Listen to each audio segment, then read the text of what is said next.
মিনাশ শাইতানির রাজিম। বিসমিল্লাহির রহমানির রহিম। আমার এই বক্তব্যটা যদি অনেকের কাছে খারাপ লাগতে পারে, আবার অনেকের কাছে ভালো লাগতে পারে, সকলের কাছে আমি একজন মুসলমান হিসাবে ক্ষমা চেয়ে নিচ্ছি। আমি বিবাহ সম্বন্ধে কয়েকটি কথা বলতে চাই। এই সমাজে কারা বিয়ে করতে পারবে আর কারা করতে পারবে না। এই সমাজে যাদের অর্থ আছে, ধন সম্পদ আছে, টাকা পয়সা আছে, তাদেরই শুধু বিয়ে করা প্রয়োজন মনে হয়। আর যাদের অর্থ নেই, টাকা পয়সা নেই, সামর্থ্য নেই, তাদের বিয়ে করার প্রয়োজন নেই। একজন ইসলামী দার্শনিক বলেছিল যে marriage is a nothing but sexual contact. বিবাহ বলতে কোনো জিনিস নেই, একটি নারী এবং একটি পুরুষের মিলন কেন্দ্র এবং একটি সেক্সের বন্ধন। আবেগ এবং ঘনমুহূর্তগুলো কেটে গেলে ওই জায়গাটা শূন্যস্থান হয়ে যায়। তাই বিবাহ হলো একটা সেক্সের বন্ধন।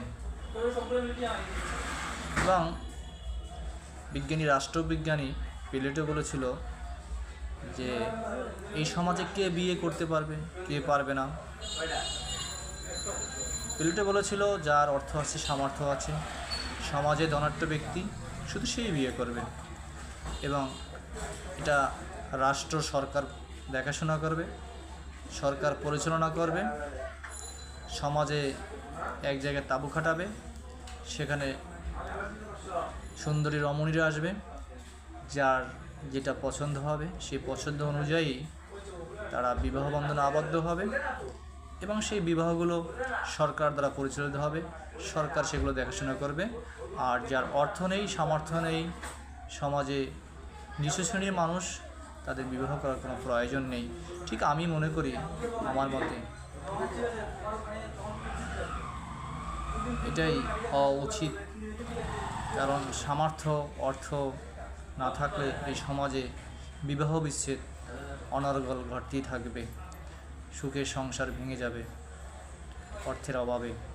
স্বামী স্ত্রীর ঝগড়া হবে, স্বামী স্ত্রীর মারামারি হবে, কাটাকাটি হবে। স্ত্রীর চাহিদা অনুযায়ী যদি তাদের ভরণ পোষণ না দেওয়া যায়, তবে এক সময় ওই সংসারটি টেকে না।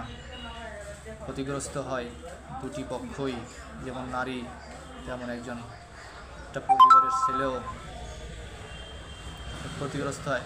আর এর মাঝে যদি কোনো ছেলের সন্তান আসে, তখন ছেলের সন্তানগুলো সে পথহারা হয়ে যায়। কুলো পায় না, বাবার কুলো পায় না,